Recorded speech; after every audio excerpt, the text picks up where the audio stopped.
is up, guys? It is me, Max, back again with another guitar tutorial. Today we're taking a look at Ariana Grande Breathin' from her brand new album Sweetner. One of the best songs on there in my opinion, but that's just my personal preference. And it's super fun to play on guitar as well because we've got some very interesting stuff happening here. We need a capo on the first fret in order to play the song because we could play it with power chords, but it's way more interesting, and it gets way more interesting in the advanced version with just regular chords and a capo, which is why I'm showcasing that today. And well, what I've been hinting at here is we've got a simple, easy version to play with full basic chords. That's it, super easy to play. I'll start with that, and then we'll move on to the advanced version with like filler chords in between and the actual main riff, the way it's played in the song. But that's a bit harder, so I'm going to save that for the second half of this video, because first of all, I want to show everyone how to play the song. Doesn't matter what level you're on, and without any further ado, let's jump into it. So first of all, let's take a look at the easy version of the song, the one with just 4 basic chords. We put our capo onto the first fret on, well, basically all of these strings. That's what you do with a capo usually. And then we jump onto our first chord, which is an E minor, of course an E sharp minor. Since it's all sharp, we've got the capo on the first. We put our second finger onto the 3rd fret on the 5th string and our 3rd finger onto the 3rd fret on the 4th string. And now we just strum down once. That's what it should sound like. Next up, we switch onto a G sharp. So we jump from here over to here. We've now got our first finger on the 3rd fret on the 5th string, 2nd finger on the 4th fret on the 6th string, and 3rd finger on the 4th fret on the 1st string. Strum down once as well. Of course, you can play it without the capo. It will be a bit lower, obviously. That's what the capo does. But if you're planning on doing a cover or just singing along to it without the song in the background, that is totally possible. So we've got the E minor, the G. I'm just gonna leave out the sharp here because, well, we all know it's there.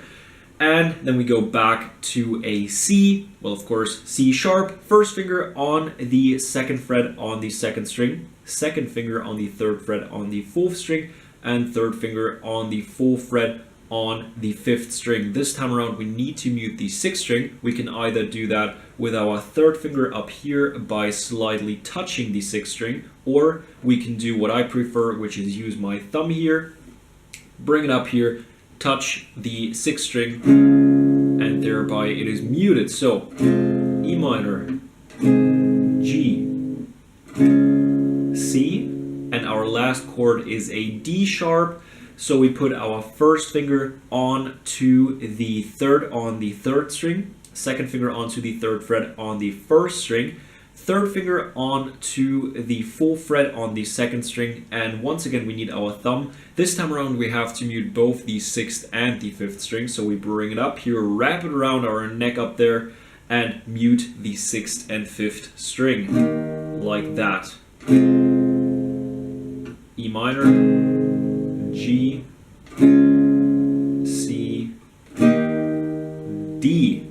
That's what we do here. And, well, technically, we let the E minor ring, do the same with the G, do the same with the C, and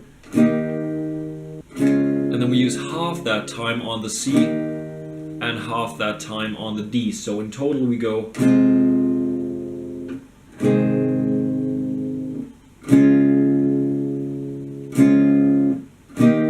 like that.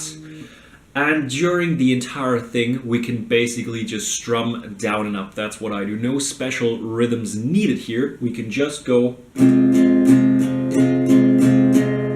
down and up 8 times on the E minor,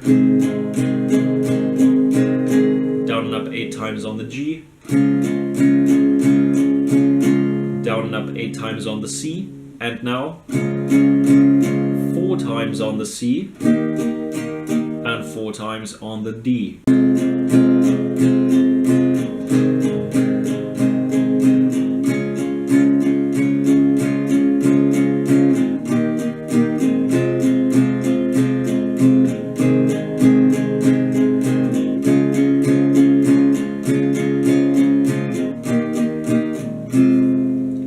that's basically the entire song on here, because if we take the easy route and don't have to watch out for these tiny little switches and chords in between, it's super easy. That is the entire thing. But of course, as promised, we're going to take a look at the advanced version now, the one that, in my opinion, really does sound like the entire riff, with all of those like tiny little notes and chords in between. And it's pretty easy to showcase how to play this advanced version, because in the beginning of the song we actually strum down once on each of those chords, including those filler chords, so that is a great way to practice the song and advance within it at the same time. Once again, we start off with an E sharp minor. We already know that chord, and then we jump over onto the power chord version of a G. So now we've got our first finger on the 3rd fret on the 6th string, 3rd finger on the 5th fret on the 5th string, and pinky on the 5th fret on the 4th string, like that. We don't have to worry about the other strings, we just mute them because it is basically just a filler chord in there. We've got our 4 main chords, the E minor, the G, the C, and the D, and everything in between is just spacing things out. So we've got our E minor, then we go G, and then we go on to our G sharp. We already know that as well. First finger on the 3rd on the 5th string, 2nd finger on the 4th on the 6th string, and 3rd finger on the 4th on the 1st string, like that. So we always switch quite fast in between those filler chords. So we have the first basic chord ring a bit, and then we do the fast switch from the G to the G sharp.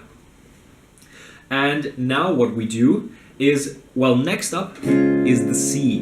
And the sound we want for the filler chord is this. So from here to here. We could do it like this, going into a regular C shape with the first finger on the 2nd fret on the 2nd string, 2nd finger on the 3rd fret on the 4th string, and 3rd finger on the 4th fret on the 5th string.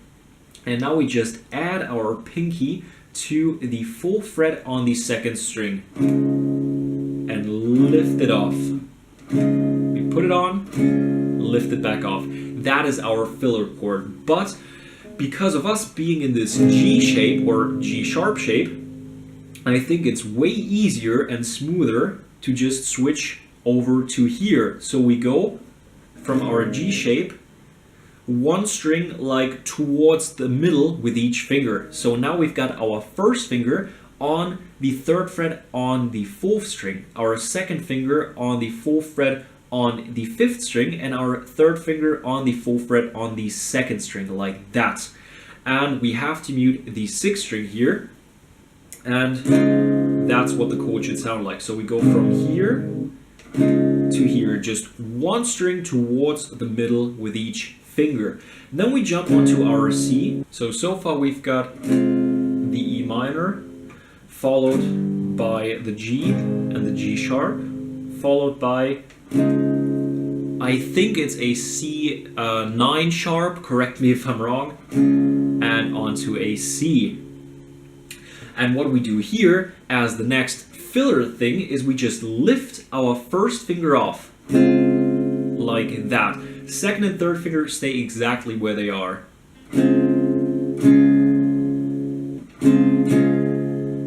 So we go E sharp minor, G, G sharp, C9 sharp, C, C with the lifted off finger. I didn't bother to check whether this chord had an actual name itself. I'm not a music theory expert, I gotta admit that. But that's what we do here. It's so simple to explain. As I said, I didn't bother. I'm sorry, guys. And the last one is, once again, the D. And that is the entire thing.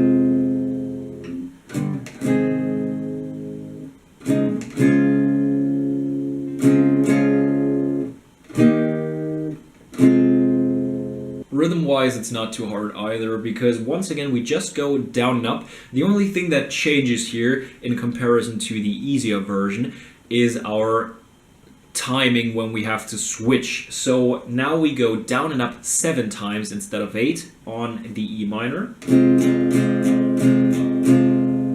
So we end on a down.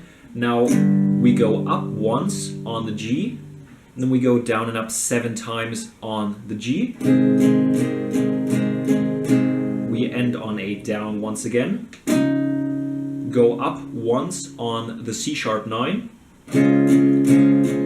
Down and up 7 times on the C.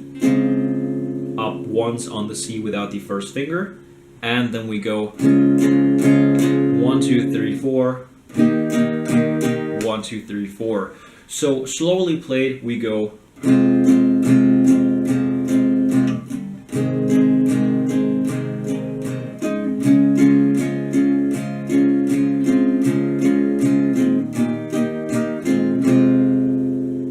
And that is the entire song. I hope you guys enjoyed this video. If so, drop it a thumbs up if you did. Helps me out more than you might think. And hit that subscribe button if you haven't done so already, and hit that notification bell in order not to miss out on any of the upcoming videos. And I've created a brand new Instagram account, linked down in the description. I'm trying to be as active on that as possible, even though that is kind of hard for me. I don't know why, it's just hard for me to be consistent on Instagram, always has been, but I'm gonna try. And yeah, that's it for today. As always, I hope that I will see you guys next time.